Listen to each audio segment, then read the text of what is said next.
Hamza gungnai kok thai thai sa samabaino pargot langai berirokno rom fremani abai kok silchamung baksaba kok tomao kasao baksaba kok tomao huijagi tongo abahani kok silchamung kaisa kasaka Kollanpur thanani bising khobjaknai Kollanpur thana amchaini khorcha umor sogia berino Hamza gungnai sawi bormura eko pargot langai rom fremani kok silchamung bai Sonomora thanani bising khobjaknai Melagor Purbo Dullab Narenpurni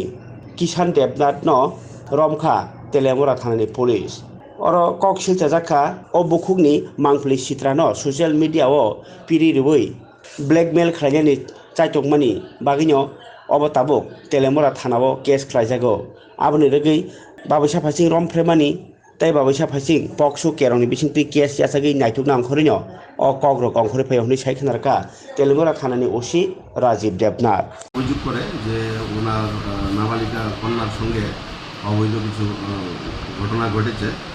তো সেই সুবাদে কল্যাণপুর থানা থেকে আমাদের তেলিয়ামুড়া থানাতে একটি zero FIR হয় যে ঘটনাটি আমাদের ইকোপার্ক সংলগ্ন স্থানে সংঘটিত হয়েছে সেই মোতাবেক আমরা যে অভিযুক্ত কিষান দেবনাথ বয়স 23 বছর ওকে আমরা অ্যারেস্ট করেছি এবং স্পেসিফিক একটি আমরা মামলা নিয়েছি যার নাম্বার হচ্ছে 33/2024 376-3 অ্যান্ড 506 IPC তাকে আমরা কোর্টে সোপর্দ করেছি গতকালকে তো গতকালকে হলিডে থাকাতে আমরা রিমান্ড পাইনি রিমান্ডের প্রক্রিয়া চলছে আজকে রিমান্ডে আসবে এই ধর্ষণের ঘটনাটি কোন জায়গায় হয়েছে কিছু কি জানা গেছে যেটা যতটুকু আমরা তদন্ত করে জানতে পেরেছি বড়মুড়া ইকো পার্ক সংলগ্ন কোনো গভীর জঙ্গলে হয়েছে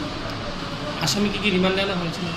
আমরা লিখেছি কিন্তু কালকে হলিডে থাকাতে কোর্ট সেটাকে রেসপন্ড করেনি আজকে আমরা আবার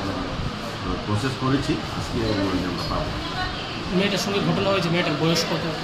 70+। তার সঙ্গে কতবার ধর্ষণের ঘটনা হয়েছে সেটা এখনো আমরা